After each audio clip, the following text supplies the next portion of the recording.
Muchísimas gracias, maestro Miguel, y muchísimas gracias a todos los que nos están escuchando y viendo.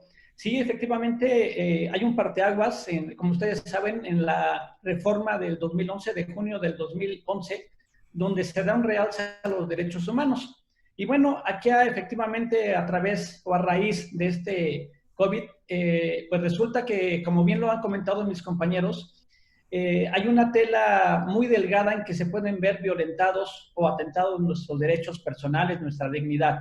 Vamos con el primer caso, por ejemplo, ¿qué sucede ahorita con lo que está sucediendo? Donde nos están comentando y, ojo, recomendando que nos presentemos a trabajar en el caso de las empresas que ya puedan hacerlo, sin barba, sin accesorios, sin reloj, etcétera, ¿no? Entonces, eso desde un punto de vista humano, pues están atentando de cierta manera contra mi persona, contra mi gusto, ¿no? Sin embargo, no debemos de perder de vista que también el aspecto humano no solamente me defiende a mí, sino el aspecto humano también defiende a la sociedad.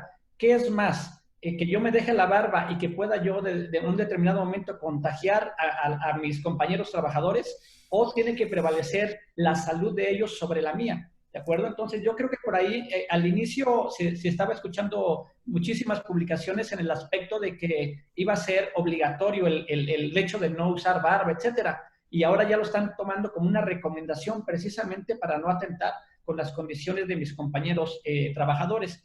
Hay una parte muy importante en materia de derechos humanos. El 6 de junio de este año cumplimos 30 años desde que se creó la Comisión Nacional de Derechos Humanos. Y bueno, comparto algunas palabras que decía muy atinadamente el doctor Silvino. Pues en la actualidad o a raíz de estos 30 años, la palabra o el concepto de derecho humano parece más un discurso político que una realidad.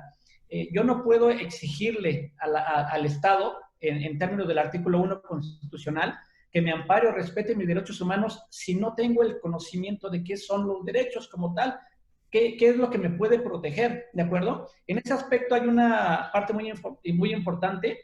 El derecho humano también tiene que ver con la economía. Y entonces, si entra la economía, tiene que ver el aspecto tributario. Y si entra el aspecto tributario, entonces entran los contribuyentes, el sujeto pasivo y el sujeto activo.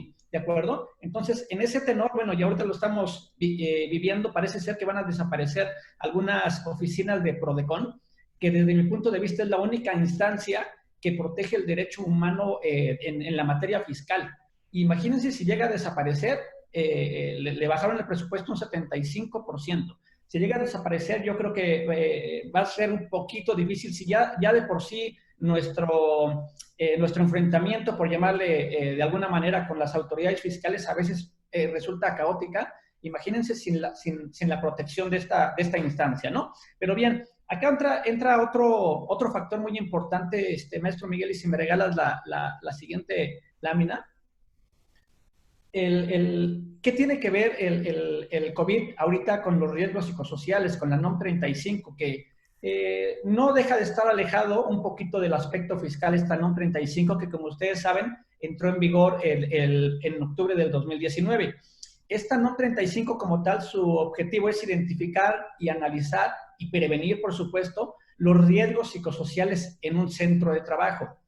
Imagínense ahorita cómo está el aspecto de que si ya me llaman a trabajar, bajo qué condiciones voy a estar. Desgraciadamente, y desde mi punto de vista, la NOM 35 no estaba preparada, y creo que ninguno de nosotros, como bien lo comentaban ustedes, estábamos preparados para una pandemia de esta naturaleza, ¿de acuerdo? Entonces, en base a ello, la NOM 35, desde mi punto de vista, tampoco contempla, como les decía, los riesgos psicosociales. Sin embargo, tienen que ser derivados de mi centro de trabajo por el puesto, por la jornada, por el salario. No así por una enfermedad de esta naturaleza, una pandemia de esta naturaleza. Entonces, aquí lo interesante del asunto es, seguramente en sus empresas, como lo habíamos comentado, desde el octubre de 2019, ya tienen que tener una política que proteja o que prevenga los riesgos psicosociales. La pregunta es, ¿ya la tienen? Y si la tienen, ¿vamos a modificarla para efecto de darle pie a contingencias de esta naturaleza? Porque bien comentaban, a pesar de que va a ser una nueva normalidad, estamos ante una realidad que creo que tenemos que irnos acostumbrados al uso de cubrebocas, al nuevos saludos, etcétera, ¿no? Entonces, desde mi punto de vista, tendremos que modificar para las empresas nuestra política y también los cuestionarios. Acuérdense que la NOM 35 ya por lo menos tenemos que estar utilizando o haber aplicado el primer cuestionario que mide si nuestro trabajador estuvo frente a un trauma, ya sea por algún accidente, por supuesto relacionado con el trabajo o algún riesgo que haya puesto en peligro su vida. Entonces, a pesar, repito, de que esta pandemia no forma parte como tal de algo que pueda suceder en el centro de trabajo, sí puede derivar a que se dé un contagio dentro de los centros de trabajo. Y entonces, maestro Miguel, si me regalas la siguiente. ¿Por qué les comento esto? Porque, bueno, la NOM 35 como tal, como lo podemos observar en la lámina, mide los riesgos psicosociales, pero derivados de trastornos de ansiedad. Y no sé si les pase, pero, por ejemplo, de repente estamos en casa y sí nos sentimos un poquito agobiados en casa. Imagínense si lo llevamos esto al trabajo y que veamos que estamos amontonados o que no estamos tomando pues las situaciones que nos deben de proteger, ¿no? También, y otro que tiene que ver, los no orgánicos del ciclo sueño-vigilia.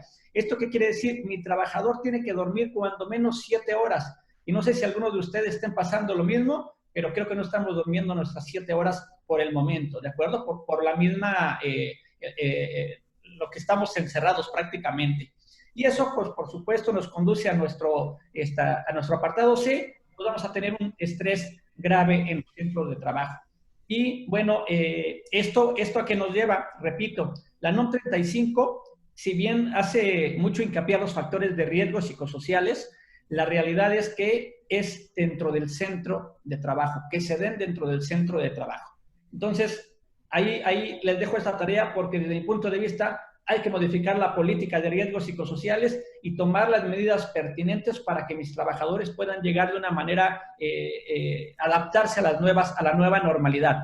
Ahora, es muy importante relacionado con esto, donde se empiezan a dar ya, como sabemos en México, los impuestos se pagan, los dos más importantes, el impuesto sobre la renta y el IVA, de manera general se pagan por ganancia. Aquí la situación es decir, a mi ingreso le voy a restar las deducciones, mis erogaciones que yo haya realizado. ¿Cuál es la situación? Que dentro de mis deducciones autorizadas tenemos aproximadamente 50 requisitos que cumplir. En el ingreso no hay tanto problema para la autoridad porque, bueno, si lo tenemos registrado en contabilidad, ya es ingreso, aunque no haya yo expedido el comprobante. O bien, a lo mejor ya expedí el comprobante, pero ya entregué los bienes. Entonces, bueno, se vuelve también un ingreso acumulable. Ahí no tanto problema, inclusive si lo tengo en mi caja, ya es automáticamente un ingreso. O si lo tengo en contabilidad, ya es ingreso. Vuelvo a las deducciones. Entonces, ¿qué sucede con las deducciones? Resulta que tengo que cumplir alrededor de 50 requisitos para que pueda ser deducible un concepto. Ahí viene el grave problema. ¿Por qué? Porque resulta que nosotros ahorita, a través de la NOM 35, seguramente hicimos algunos gastos que nosotros consideramos indispensables para precisamente dar cumplimiento a la NOM 35. Y ahorita, en la nueva normalidad, pues también tenemos que cumplir o realizar, mejor dicho, otros gastos. ¿Para qué? Pues para el efecto de que cumplamos con la sana distancia, es decir, cubrebocas, a lo mejor guantes. Cada una de las empresas, de acuerdo a lo que bien nos explicaron los compañeros doctores, pues seguramente vamos a realizar gastos, ¿de acuerdo? Ahí viene la pregunta. Cuando las autoridades fiscales ejerzan sus facultades de comprobación en términos del artículo 42 del Código Fiscal de la Federación, que como ustedes saben, ahí tenemos 9 facultades, yo podría englobar 3 más importantes, que es la visita domiciliaria, la revisión de gabinete y la revisión electrónica. Pues cuando las autoridades nos hagan alguna de estas facultades de comprobación, pues seguramente que van a decir, oye, primero voy a vigilar que cumplas todos los requisitos. Y de ahí va a venir, yo le llamo el rey de los requisitos o la reina de los requisitos. ¿Por qué? Porque tiene que ser en primera instancia indispensable. Y luego ya cumple los demás, ¿no? Del comprobante fiscal y cumple el pago con 2,000 pesos, etcétera. Y aquí viene el problema. ¿Qué pasará con aquellos gastos que se encuentre la autoridad que tengan que ver con la NOM 35 o que tengan que ver con la nueva normalidad?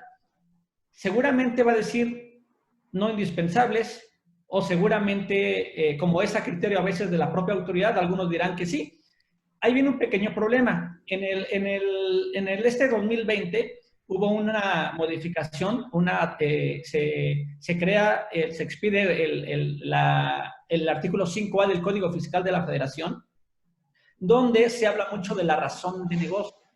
¿Qué es la razón de negocios en un término muy coloquial? Bueno, la razón de negocios es que dice que tu beneficio económico que vas a obtener por realizar un gasto no puede ser menor a tu beneficio fiscal. ¿Esto qué quiere decir? Que si tú gastas 10 pesos en algo, te tiene que generar o una ganancia o un ingreso o una utilidad.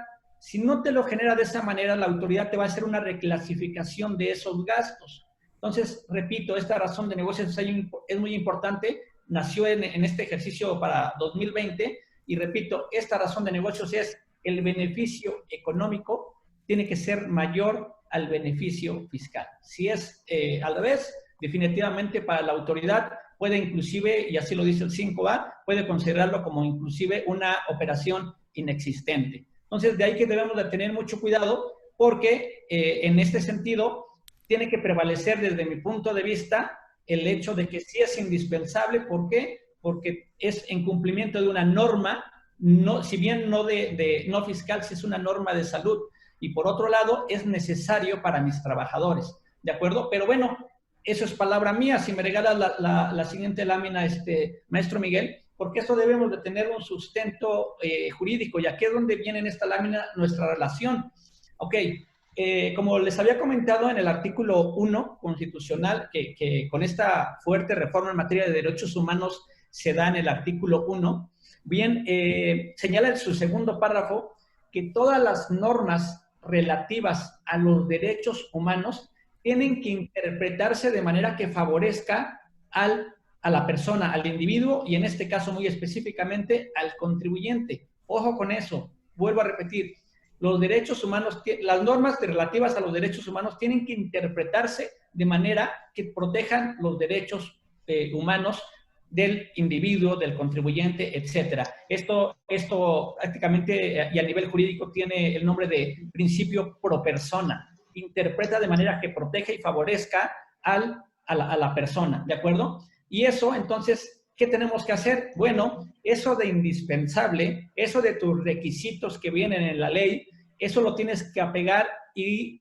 favorecer en todo momento al contribuyente. ¿Esto qué quiere decir? Que los gastos que tengamos que realizar relativos a la NOM 35, relativos a la nueva normalidad, definitivamente tienen que considerarse por las autoridades fiscales como un gasto indispensable. Entonces, como sabemos, para determinar mi impuesto, como lo habíamos comentado hace ratito, a mi ingreso le voy a restar todas mis deducciones que son indispensables para mi negocio, para que yo reactive mi economía y eso me va a llevar a que pueda ser deducible entonces todo lo relativo a la NOM 35 y a la nueva normalidad sin ningún problema. ¿De acuerdo? Teníamos repito, al principio de la charla, teníamos bueno, todavía tenemos con menos presupuesto a Prodecon, pero de repente hace un papel muy importante en la vida del contribuyente, tanto para las facultades de comprobación, como sabemos en la visita domiciliaria, pues cuando me van a dar a conocer los resultados de la auditoría, pues puedo ir acompañado, y así lo dice inclusive el Código Fiscal de la Federación. La autoridad me informa que yo puedo ir acompañado de una persona de Prodecon como observador para que en cualquier momento pueda intervenir. ¿De acuerdo? Bueno, esa parte lo contempla el Código Fiscal de la Federación y, bueno, era una gran ayuda. Y actualmente hay otra parte de los análisis sistémicos que está realizando Prodecon, me parece que muy bien realizado en pro de los derechos humanos, ya que nosotros como contribuyentes podemos acercarnos si tenemos